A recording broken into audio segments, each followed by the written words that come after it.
Hello बच्चों, कैसे हो आप सभी। मैं आपकी हिंदी की अध्यापिका सुमन हूँ।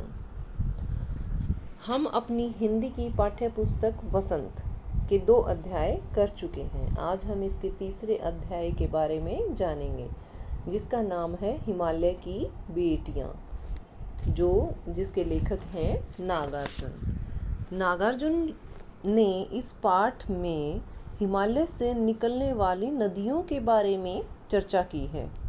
हिमालय की शिराओं से निकलती हुई वे कैसे अपना रूप परिवर्तन करती हैं, यह सब इसमें लेखक ने दर्शाया है।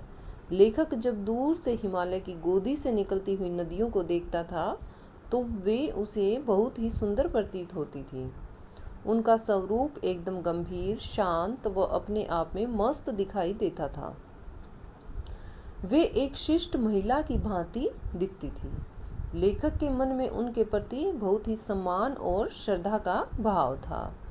जब वह उनमें डुबकियां लगाता तो उसे ऐसा प्रतीत होता जैसे वह अपनी माँ, दादी, मौसी, मामी आदि की गोद में खेल रहा हो। अर्थात नदियों के साथ लेखक की भावनाएं जो हैं वो अंतर्मन से जुड़ी हुई थी। एक बार लेखक स्वयं मन से बहुत उष्टा बैठा था तो तिब्बत में सतलुज के किनारे चला गया और अपने पाँव को पानी में लटका कर वहाँ बैठ गया।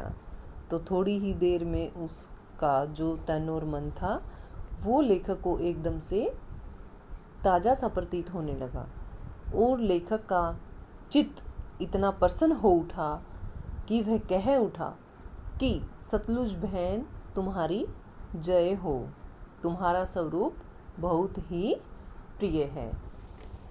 यह सब इसमें नदियों के बारे में बताया गया है इस पाठ में, हिमालय की बेटियां में, कि नदियों के साथ खेलना उसे कैसा लगा, कि लेखक को बहुत ही अच्छा लगा। हिमालय की शिराओं से जो नदियां निकलती हैं वो आगे चलकर कैसे कैसे रूपों में अपना परिवर्तन करती हैं।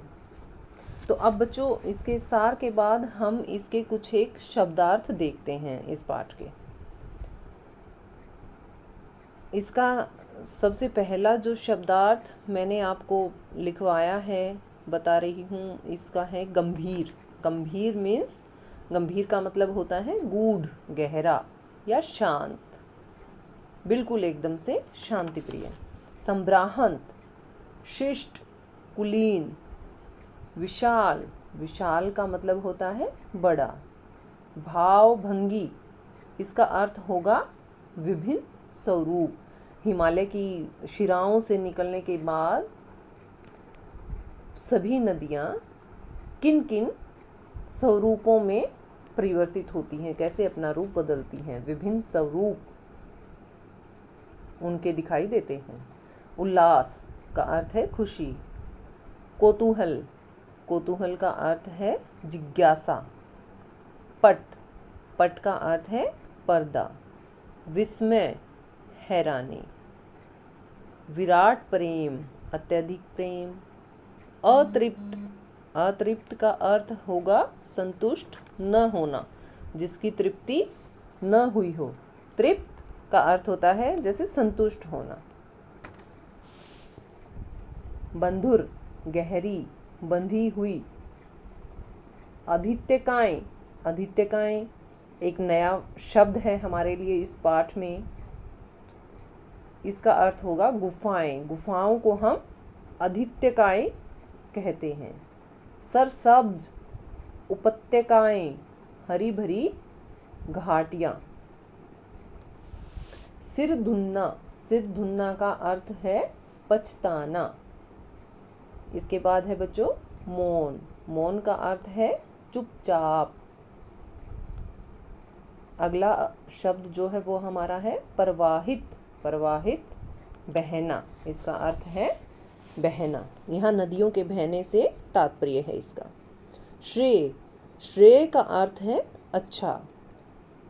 आकर्षक, आकर्षक मन को लुभाने वाला, अपनी ओर खींचने वाला। अगला जो हमारा शब्द है वो है लुभावना। आ गया ना, इसका अर्थ होगा मन को भाने वाला। अगला हमारा शब्द है झिझक। झिझक का हिचकिचाना, शर्म। अगला हमारा शब्द है प्रतिदान, लौटाना, और ये मैंने इसमें अंतिम शब्दार्थ के रूप में लिखा है। इसके बाद हम इसके अभ्यास के कुछ एक प्रश्न यहाँ देखते हैं। आपको बच्चों अगर इसमें से कुछ भी समझ में नहीं आ रहा हो तो आप मुझसे संपर्क कर लेना, व्हाट्सएप पे कर लेना, चाहे कॉल करके कुछ पूछना चाहो तो उसमें पूछ लेना। इसके प्रश्न उत्तर अब हम देखते हैं बच्चों। इसका पहला जो प्रश्न है वो है, नदियों को माँ मानने की परंपरा हमारे यहाँ काफ़ी पुरानी है, लेकिन लेखक नागार्जुन उन्हें और किन रूपों में देखते हैं। नदियों को यहाँ इस प्रश्न का अभिप्राय है कि नदियों को माँ तो हम काफ़ी पुराने समय से कहते आए हैं, लेकिन यह लेखक जो नागार्जुन है उन्होंने इनको किन किन नामों से और पुकारा है, किन किन रूपों में और वो देखते हैं। नदियों को माँ मानने के अलावा लेखक नागार्जुन ने नदियों को प्रेमिका, बेटी, दादी, मौसी और मामी के रूप में भी देखा है। सिंधु, अगला प्रश्न हमारा है बच्चों, सिंधु और ब्रह्मपुत्र की क्या विशेषताएं इस पाठ में बताई गई हैं। ये नदियां, सिंधु और ब्रह्मपुत्र जो नदियां हैं, ये नदियां दया से परिपूर्ण हैं। हिमालय की पिघली हुई बूंदों से जो रिस रिस कर पानी एकत्रित होता है, उनसे प्रवाहित होती हुई अंत में समुद्र में विलीन हो जाती हैं। इन्हें, सिंधु और ब्रह्मपुत्र को इस पाठ में महानद भी कहा गया है, लेकिन इनको देखकर लेखक की आंखों के सामने हिमालय की अन्य पुत्रियां अर्थात छोटी बड़ी सभी नदियों का सुंदर स्वरूप भी उनके सामने छाने लगता है।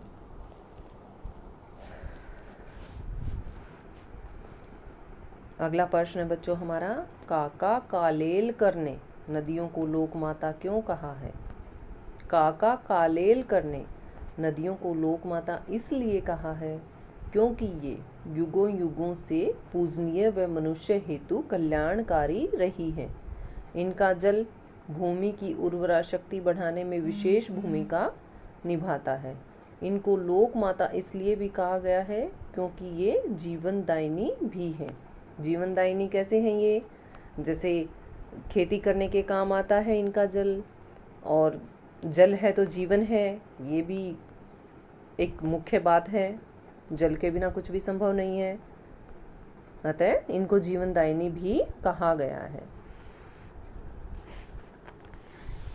अगला प्रश्न हम देखते हैं बच्चों, समुद्र को सौभाग्यशाली क्यों कहा गया है।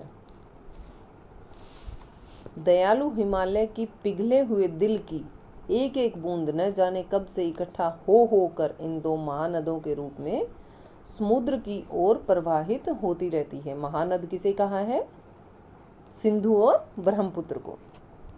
इसलिए समुद्र को सौभाग्यशाली कहा गया है क्योंकि हिमालय के हृदय से निकली उसकी दो प्रिय पुत्रियां सिंधु और ब्रह्मपुत्र का हाथ पकड़ने का वर्ण करने का भी उसे सौभाग्य मिला है।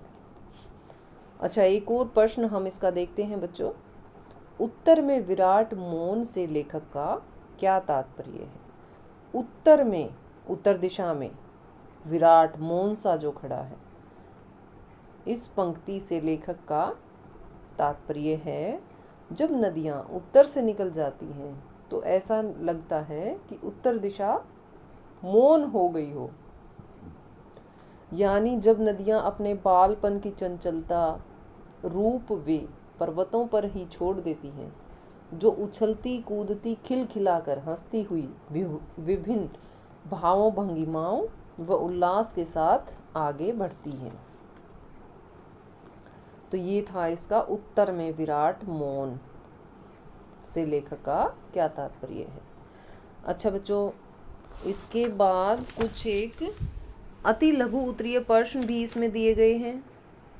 ये आप सभी अच्छे से अपना सारा होमवर्क आता रहेगा आपके पास और आप लोग करते रहना। अगर कुछ नहीं समझ में आए तो आपके व्हाट्सएप ग्रुप पे भी सभी टीचर्स के कॉन्टैक्ट नंबर हैं, आप उनसे संपर्क कर लेना।